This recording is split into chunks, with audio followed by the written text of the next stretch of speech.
परिवहन मंत्री अनिल परब सध्या माध्यमांशी संवाद साधतायत. थेट जाऊया तिकडे. ज्या मागणीवरती चर्चा चालू होती दिवाळीच्या पूर्वी, ती मागणी, त्या 3 मागण्या ज्या होत्या ह्या पूर्णपणे त्यांच्या मान्य केल्या गेल्या होत्या. परंतु आत्ताची नवीन मागणी एस टी कर्मचाऱ्यांनी केलेली आहे की एस टी कर्मचाऱ्यांना सरकारमध्ये विलिनीकरण त्यांचं करावं. काल हायकोर्टाने जे निर्देश दिलेले आहेत आणि हायकोर्टाच्या निर्देशाचं पालन आम्ही काल पूर्णपणे केलेलं आहे. आणि हायकोर्टाने जी कमिटी स्थापन करायला सांगितली होती ती महाराष्ट्र सरकारने हायकोर्टात लेखी दिलेलं आहे की ती कमिटी आम्ही स्थापन केलेली आहे. ती कमिटी पूर्ण सारासार विचार करून 12 आठवड्याच्या आतमध्ये याचा पूर्णपणे तपशील हा मुख्यमंत्र्यांकडे देईल आणि मुख्यमंत्री त्यावरती आपलं मत हायकोर्टाला सादर करतील. आता एकदा हायकोर्टाने जर आदेश दिलेले आहेत तर हायकोर्टाच्या आदेशाचं पालन करणं हे सरकारचं कर्तव्य आहे. आणि म्हणून सरकार ह्या सगळ्या गोष्टींवरती समितीच्या समोर ज्यांना आपलं म्हणणं मांडायचं आहे त्यांनी मांडावं. समिती त्यावरती विचार करेल, आपला रिपोर्ट देईल आणि मग त्याच्यानंतर पुढची जी काही कारवाई करायची आहे ती करेल. सर, अवमान याचिका दाखल झाली आहे राज्य सरकारकडनं, एसटी महामंडळाकडनं अवमान याचिका दाखल झाली आहे. नेमकं काय त्याच्यामधनं तुम्ही आता अल्टिमेटम देत आहे? एस टी कर्मचाऱ्यांच्या संपाच्या विरोधात इंडस्ट्रियल कोर्टाने आदेश दिला होता आणि हा संप बेकायदेशीर ठरवला होता. त्यानंतर देखील काही संघटनांनी एस टीच्या संपाची नोटीस दिली होती आणि म्हणून आम्ही हायकोर्टात गेलो होतो. हायकोर्टाने हा संप बेकायदेशीर आहे असं जाहीर केलेलं आहे. हे जाहीर केल्याच्या नंतर देखील हा संप चालू आहे हे काल आम्ही हायकोर्टाला निदर्शनास आणून दिल्यानंतर हायकोर्टाने सूचना केली की या बाबतीमध्ये अवमान याचिका तुम्ही दाखल करू शकता. आणि म्हणून एस टी महामंडळ अवमान याचिका दाखल करत आहे.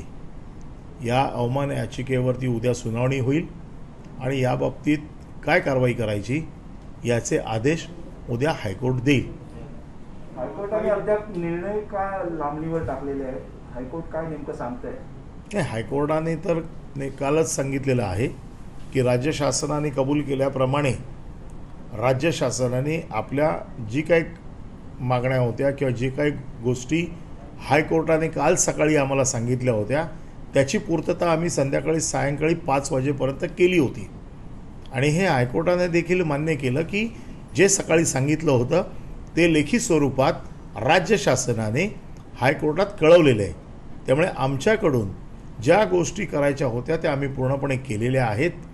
परंतु जी विलिनीकरणाची मागणी आहे याचा निर्णय हा जो आता हायकोर्टाच्या आदेशाने ही कमिटीच करू शकते आणि त्यामुळे कमिटीचा निर्णय कशा पद्धतीने येईल त्यावरती पुढचा निर्णय होईल.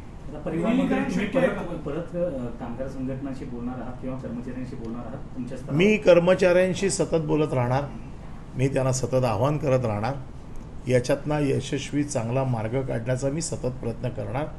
कारण कर्मचाऱ्यांचं जसं हित आहे तसं प्रवाशांची देखील गैरसोय होणार नाही याची काळजी मला घ्यायची आहे. महामंडळावर सध्या भार किती आहे आणि विलिनीकरण शक्य आहे? महामंडळावरती आर्थिक भार प्रचंड आहे. गेल्या 2 वर्षामध्ये कोरोनामध्ये महामंडळाची आर्थिक परिस्थिती फारच खालावली आहे. सध्या महामंडळ 12,000 कोटी संचित तोट्यामध्ये आहे आणि त्यामुळे महामंडळाची आर्थिक परिस्थिती अतिशय बिकट आहे. तरी देखील या सगळ्या गोष्टींचा विचार हा कमिटीच्या समोर होईल आणि त्यामुळे कमिटीचा निर्णय येत नाही तोपर्यंत कुठलीही गोष्ट कबूल करणं किंवा ना कबूल करणं हे आत्ता योग्य होणार नाही. कारण आत्ता जर कुठलाही निर्णय घेतला तर तो हायकोर्टाचा अपमान ठरेल. भाजपचे विरोधी पक्षनेते तुमच्याशी बोलतात पण भाजपचे नेते ह्या आंदोलनाला कुठेतरी कामगारांना चिथावणी देण्याचे आता हा जो काही आंदोलनाचा भाग आहे आता हा बेकायदेशीर ठरलेला आहे. उद्या आम्ही ही गोष्ट हायकोर्टामध्ये सांगू आणि मग ज्याप्रमाणे हायकोर्ट सांगेल त्याच्यावरती पुढे मग आम्ही निर्णय घेऊ. राज्यातल्या काही उद्या- एसटी डेपोमध्ये एसटी कर्मचारी अर्धनग्न आंदोलन करत आहेत. आर्यापारच्या भूमिकेमध्ये एसटी कर्मचारी दिसत आहेत. त्यांच्याशी नाही, मला असं पुन्हा पुन्हा वाटतंय की एस टी कर्मचाऱ्यांनी ही आरपारची लढाई लढू नये. त्याचं कारण असं आहे की मला देखील एस टीच्या कर्मचाऱ्यांच्या बाबतीमध्ये ही सहानुभूती आहे. मी पुन्हा त्यांच्याशी मी सतत चर्चा करतो आहे आणि ती ही चर्चा मी सतत करत राहणार. माझं परिवहन मंत्री म्हणून, त्यांचा पालक म्हणून कर्तव्य आहे की त्यांना समजावणं आणि ह्याच्यातून योग्य तो मार्ग काढणं. सर, सध्याची गैरसोय होते त्या संदर्भात आपण काही ठोस पावलं उचलणार? काल आम्ही ज्या खाजगी बसेस आहेत या खाजगी बसेसना, स्कूल बसेसना, ट्रान्सपोर्ट गुड्स कॅरियर्सना आम्ही काल स्टेज परमिटचं आम्ही नोटिफिकेशन काढलेलं आहे. तात्पुरती लोकांची जोपर्यंत संप चालू आहे तोपर्यंत लोकांची गैरसोय होणार नाही या बाबतीतली काळजी आम्ही घेतो आहोत आणि त्या संदर्भातल्या सूचना सगळ्यांना दिलेल्या आहेत. सध्या ज्या पद्धतीनं आता अवमान याचिका दाखल करण्यासंदर्भातला विचार जो आहे सुरू आहे आणि त्यानंतर उद्या कदाचित अनेक नेत्यांना देखील या संदर्भात अटक होण्याची शक्यता आहे. त्याच्यामुळे वातावरण आणखीन जे आहे ते बिघडण्याची शक्यता आहे. नाही, उद्या काय होणार आहे हे कोर्टाच्या आदेशानंतरच ठरणार आहे. पण वातावरण चिघळू नये यासाठी गृहखात्याशी काही चर्चा झाली आहे का? नाही, म्हणूनच मी काय म्हटलं की या बाबतीमध्ये सरकार पूर्णपणे काळजी घेईल. वातावरण खराब होणार नाही. मी पण नेत्यांशी त्यांच्या बोलतो आहे. मी वारंवार त्यांच्याशी बोलत राहणार आहे. त्याचं कारण असं आहे की कुठलंही वातावरण खराब होऊ नये अशी माझी स्वतःची इच्छा आहे, महाराष्ट्र सरकारची इच्छा आहे. परंतु कोणाच्या तरी भडकवण्यामुळे कामगारांनी स्वतःचं नुकसान करून घेऊ नये अशी माझी प्रामाणिक इच्छा आहे.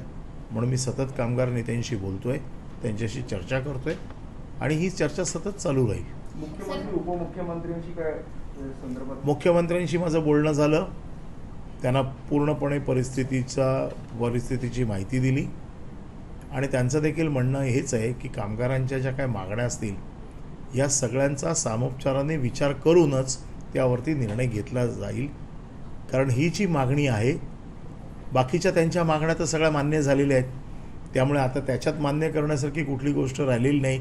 एक फक्त त्यांचा इन्क्रिमेंटचा एक विषय आहे, तो मी सांगितलं होतं दिवाळीच्या नंतर बसून मी तो सोडवतो. परंतु जी मागणी आत्ताची राज्य शासनामध्ये विलीन करायची आहे, हा एका फक्त महामंडळाचा विषय नाही आहे. अशी अनेक महामंडळं आहेत. हा बऱ्याच महामंडळांचा विषय आहे. त्याच्यावरती सरकारला तो धोरणात्मक निर्णय घ्यावा लागेल. पण असा धोरणात्मक निर्णय घेताना सरकारला राज्याची आर्थिक स्थिती, येणारं उत्पन्न, महामंडळाचा सगळं खर्च, जमा या सगळ्या गोष्टींचा विचार करून हा निर्णय घ्यावा लागतो. त्यामुळे असा 1 दिवसात 2 दिवसात असा निर्णय होत नाही. त्यामुळे हेच मला कामगारांना सांगायचं आहे की आपण चर्चा करूया, आपण चर्चेला या. चर्चेची दारं आम्ही आपणासाठी उघडी ठेवलेली आहेत. परंतु संप करून जनतेला वेठीला धरून अशा प्रकारच्या मागण्या मान्य करणं हे काही योग्य नाही. म्हणून मी पुन्हा एकदा आपल्या माध्यमातून त्यांना विनंती करतो की संपावर न जाता संप मिटवा. आपण चर्चा करूया, कमिटीच्या समोर आपलं म्हणणं मांडूया, राज्य शासन देखील आपलं म्हणणं मांडेल आणि ह्याच्यातनं जो मार्ग निघेल तो आपण सर्वांनी स्वीकारूया. धन्यवाद. तुम्ही म्हणताय की खासगी बसेसना आपण परवानगी दिलेली आहे किंवा गुड्स कॅरियर. देवेंद्र फडणवीस जी ने घोषणा की थी कि दिवाली के बाद पटाखे फोड़ेंगे. हमें लगता है कि पटाखे भीग गए और आवाज नहीं कर पाए. एक माहौल खड़ा किया गया कि नवाब मलिक के बम ब्लास्ट के आरोपियों से संबंध हैं. मैं देवेंद्र जी, आप 1999 में इस शहर में शायद पहली बार आए विधायक बन के, और 62 साल के जीवन में इस शहर में आपसे पहले दिवंगत मुंडे साहब भी नेता थे जो दाऊद से लोगों को जोड़ते रहे. हम जब मंत्री थे उस वक्त भी दाऊद को लेकर मुंडे साहब के बहुत सारे भाषण विधानसभा में होते रहे. लेकिन इस 62 साल के जीवन में या लोक प्रतिनिधि बनने के 26 साल जीवन में इस तरह के आरोप कभी भी हम पर कोई लगा नहीं पाया. आज एक जगह को लेके आपने कुछ कागजात लोगों के सामने रखे.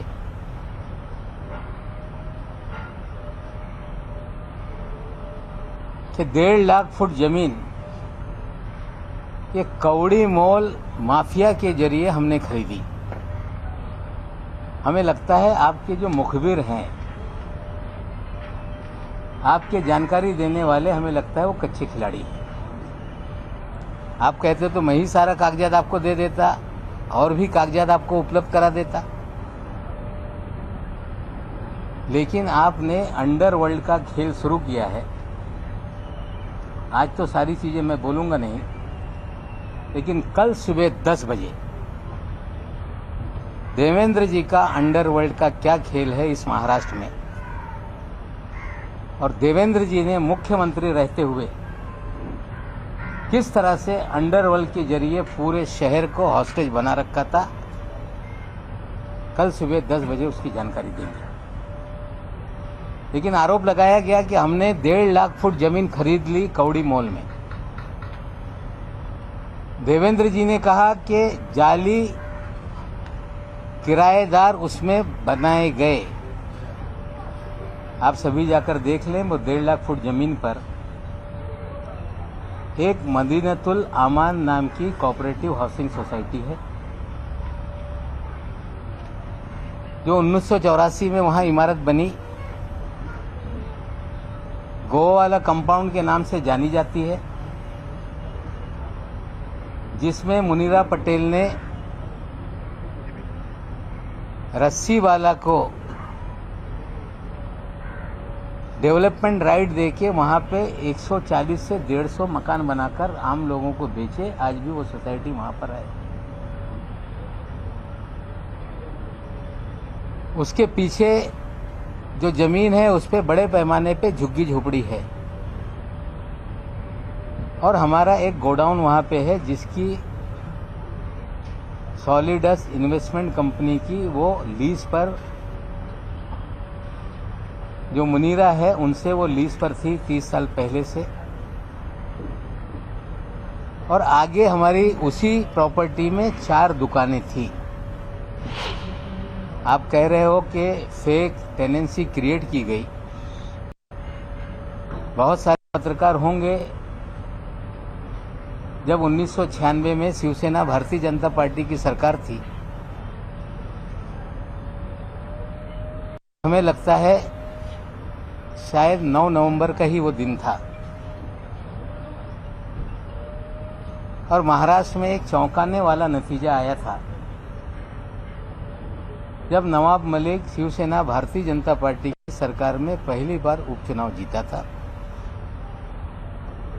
और उस चुनाव का कार्यालय उसी गोवा वाली बिल्डिंग में था और जश्न भी वहीं मनाया गया था।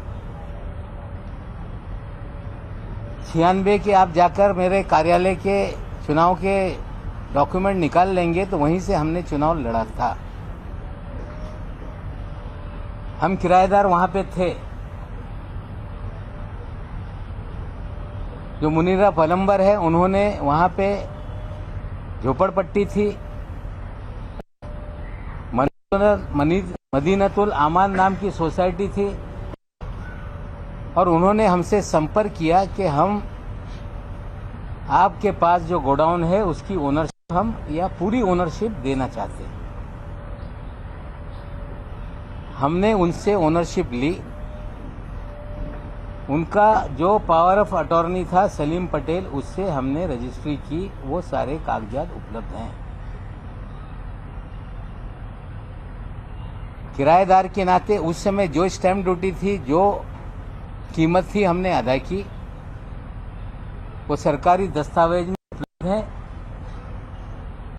हमने मालकिन से ली। अगर वो किसी को कहती है कि ये मेरा पावर ऑफ अटॉर्नी है, उससे आप पूरा आपका जो भी व्यवहार है वो पूरा कर लो, तो वो पूरा करने का काम किया। देवेंद्र जी ने बढ़ा चढ़ा के बम ब्लास्ट का उल्लेख करने का काम किया। सरदार वली खान का उल्लेख करने का काम किया। शायद देवेंद्र जी को उनके मुखबिर बता नहीं पाए कि उसी गोवाला कंपाउंड में सरदार वली खान का आज भी घर है। पिछले 70 सालों से उसी गोवाला कंपाउंड में सरदार वली खान के जो पिताजी थे वो गोवा वाला परिवार के एक वॉचमैन की तरह वहां पर काम करते थे। और जब हमने संपत्ति गोवा वाला परिवार से ली तो 300 मीटर पे सरदार वली खान ने अपना नाम चढ़ा लिया था। जब प्रॉपर्टी को हम रजिस्टर करने गए, ये बातें सामने आई और हमने 300 मीटर का पैसा देकर उन्होंने जो अपना राइट क्रिएट किया था वो उनसे सरेंडर करने का काम किया। आज भी वो हमारे घर के पीछे ही 2 प्रॉपर्टी पीछे वो सारी जगह है, जो गोडाउन है वो भी हमारा वहाँ पर है। जो आगे इमारत है उसमें भी जो 4 दुकानें उस समय हमारी थी वो भी है, आज वहाँ पे किराए पे लगाई हुई है। जब प्रॉपर्टी ली तो आगे जो गोवा वाला बिल्डिंग है जिसमें 4 दुकानें, 8 दुकानें नीचे, 8 घर ऊपर, ये सारी संपत्ति उस समय हमारी हुई। उसमें से बाद में एक बियर बार था, मुसलमान होने के नाते समाज का दबाव होने लगा कि आपके संपत्ति में बियर बार है। वो बियर बार को भी ज्यादा पैसा देके हमने सरेंडर करवाने का काम किया। और किसी भी तरह से कोई अंडरवर्ल्ड के दबाव में या किसी बम ब्लास्ट के आरोपी से ये प्रॉपर्टी हमने खरीदी नहीं। ये पूरी तरह से हम किराएदार थे। जो जगह की मालकिन थी वो चाह रही थी कि आप ये मालकी हक ले लो और हमने उनसे लिया। जो खान फैमिली थी, पठान फैमिली, जो वहाँ के वॉचमैन थे, उन्होंने अपना 7/12 पे नाम चढ़वा लिया था। उसे सरेंडर करने के लिए उन्हें पैसा देने का काम किया। और ये सच्चाई को देवेंद्र जी ने राई का पर्वत बनाने की कोशिश की। जो व्यक्ति 62 साल जीवन में इस शहर में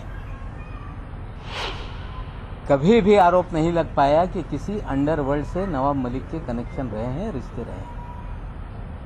आप कह रहे हैं कि आप जो भी एजेंसी है उसके सामने जाएंगे, जाइए, हम तैयार हैं।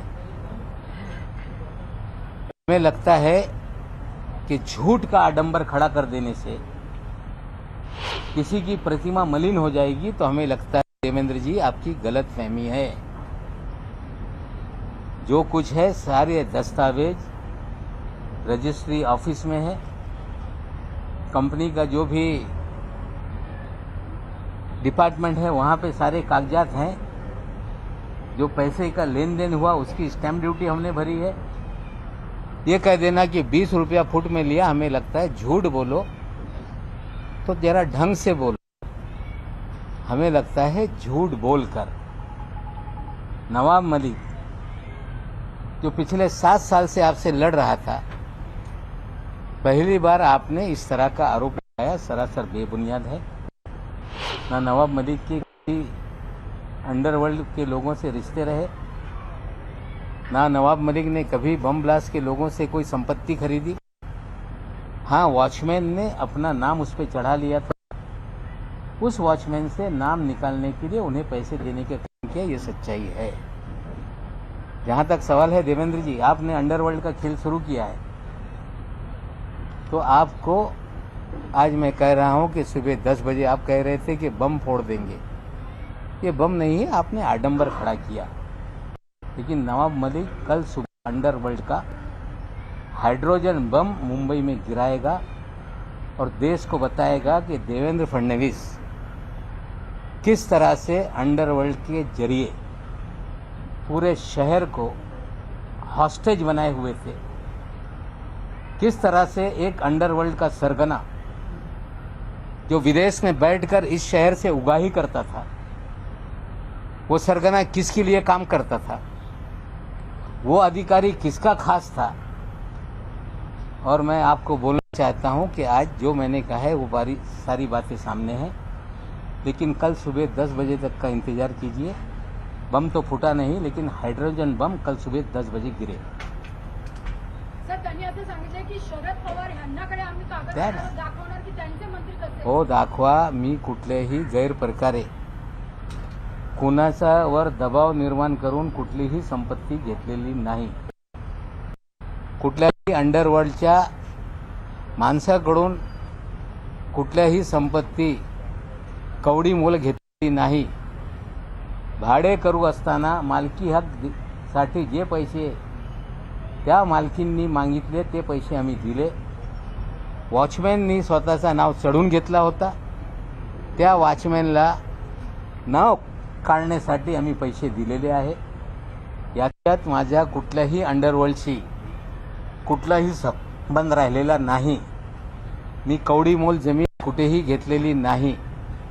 या उलट या मुंबई शहरामध्ये देवेंद्रजीचे जवळची लोक प्लॉट हडप करण्याचे धंदे कुठल्या अधिकाऱ्याच्या माध्यमातून करत होते आणि कुठला आंतरराष्ट्रीय डॉन जो विदेशातून भारतात आला होता तो कुणासाठी काम करत होता याची माहिती उद्या सकाळी 10 वाजता देऊ. सरदार शाहब अली खान आणि दुसरा सलीम पटेल दोघांनी नावं घेतली. सरदार शाहब अली खान आणि सलीम पटेल यांचे संबंध तुमच्याशी जोडलेले आहेत. त्या संदर्भात तुमचं काय? नहीं, सरदार खान जो है सरदार वली खान याचे वडील जी प्रॉपर्टी गोवावाल्याची आहे त्याचे वॉचमॅन होते. भाडं वसूल करण्याचं ते काम करत होते. त्यांच्या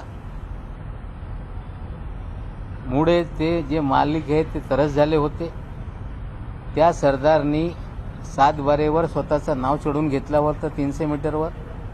जेव्हा मालकींनी आम्हाला विकलं तेव्हा त्याचं नाव रिफ्लेक्ट झाल्यामुळे त्यांना आम्ही पैसे दिलेले सत्य परिस्थिती आहे. आणि सलीम पटेल या गोवावाल्याचे पॉवर ऑफ अटॉर्नी होते आणि ज्या मालकनी पॉवर ऑफ अटॉर्नी यांच्याकडून व्यवहार करून घ्या त्यांनी सांगितल्यामुळे हे सगळे व्यवहार म्हणजे भाडे करू असताना मालकी हक घेण्याचं काम आम्ही केलेलं आहे. सर एक सवाल ये है 2005 में ऐसा आरोप ये है कि 2005 में जब 20 लाख रुपए का फ्लैट आता था 30 लाख रुपए में इतनी सारी जमीन कैसे आपने ली? ये वहाँ झोपड़पट्टी है, आप जाके देख लें. वहाँ पे 140 फ्लैट बने हुए हैं, आप जाके देख लें. वो मदीनतुल आमान जो सोसाइटी है वो डीम कन्वेंस का मुकदमा डीडीआर के कार्यालय में चला. उन्हें हम कार आउट करके हमारी जो गोडाउन है उसका रास्ता छोड़ के उन्हें हम मालकी हक पे देने के लिए तैयार थे. मदीनतुल आमान के जो सोसाइटी के लोग हैं वो जो गोडाउन हमारा है, हमारी मालकी का है, हमारा किराए का पहले था, या जो आगे हमारी दुकानें हैं वो सब हमारी संपत्ति है, इस तरह का उन्होंने विवाद किया. उसका भी ऑर्डर डीडीआर के कार्यालय से 2019 में ही हो गया है. ये ज़मीन 3 लाख फुट नहीं, इस ज़मीन पे ऑलरेडी 140 मकान बने हुए हैं. इस ज़मीन के अधिकांश हिस्से पे झुग्गी झोपड़ी में लोग रहते हैं.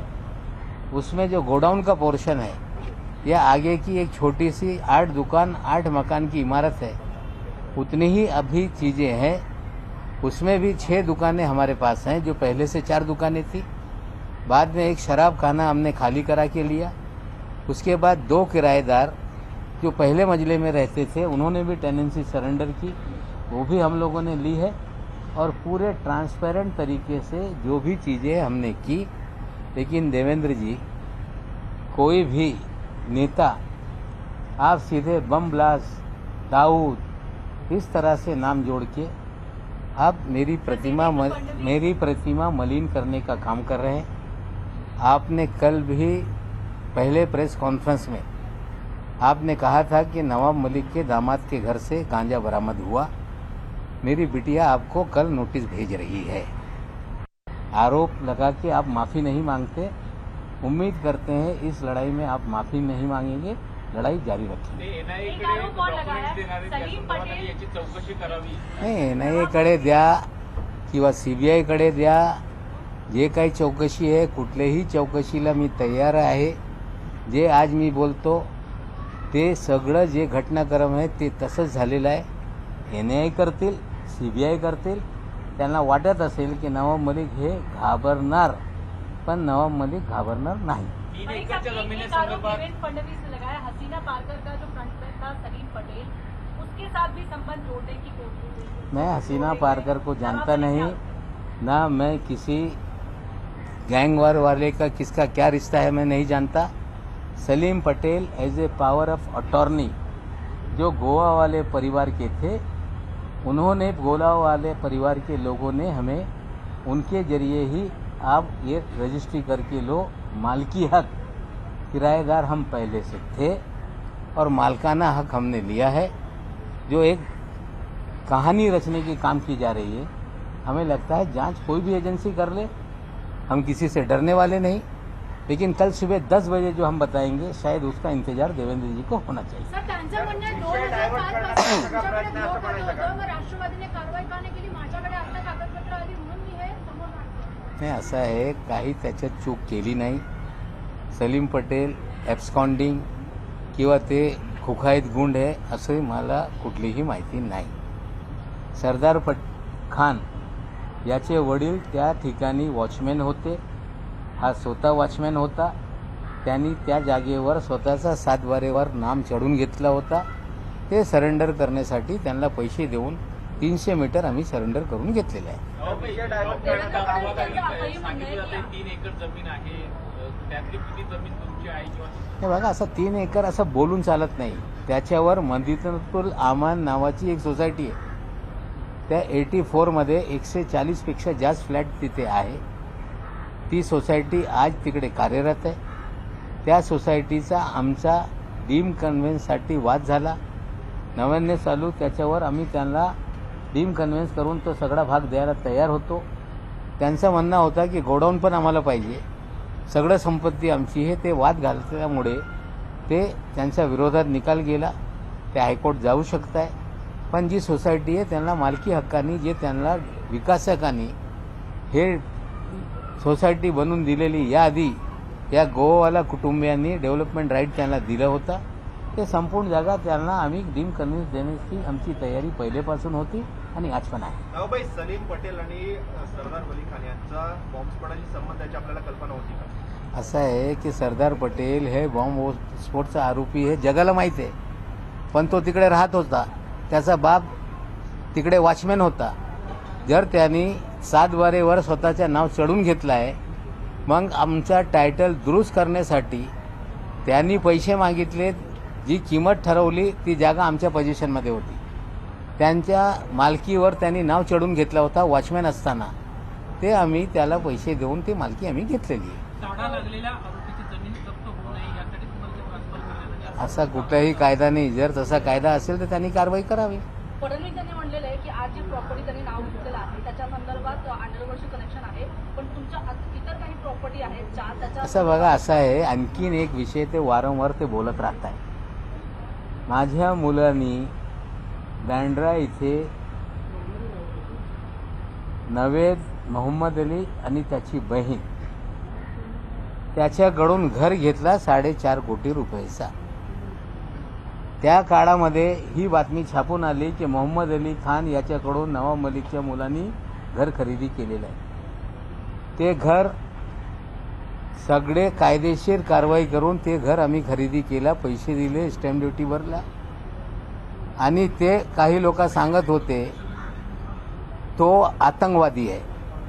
आता त्याच्या नवेद नावाचा पोरगा जो काँग्रेसच्या युवकांचा अध्यक्ष होता, त्याची बहीण ही एक बँकमध्ये काम करत होती.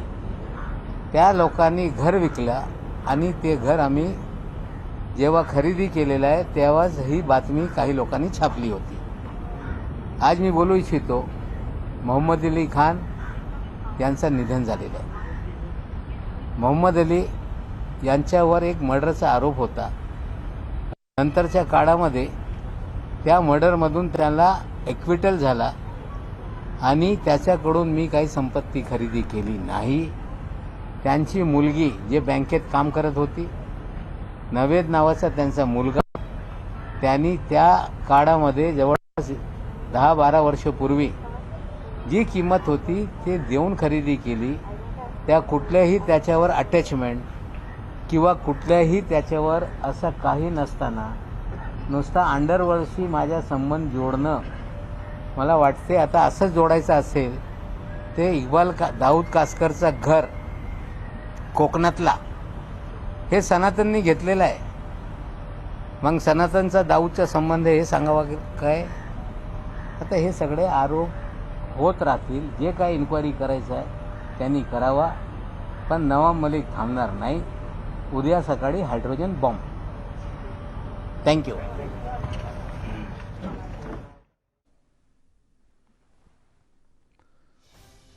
नवाब मलिक यांची ही पत्रकार परिषद आणि या पत्रकार परिषदेमध्ये देवेंद्र फडणवीस यांनी जे आरोप केले त्या आरोपांवर त्यांनी स्पष्टीकरण दिलंय.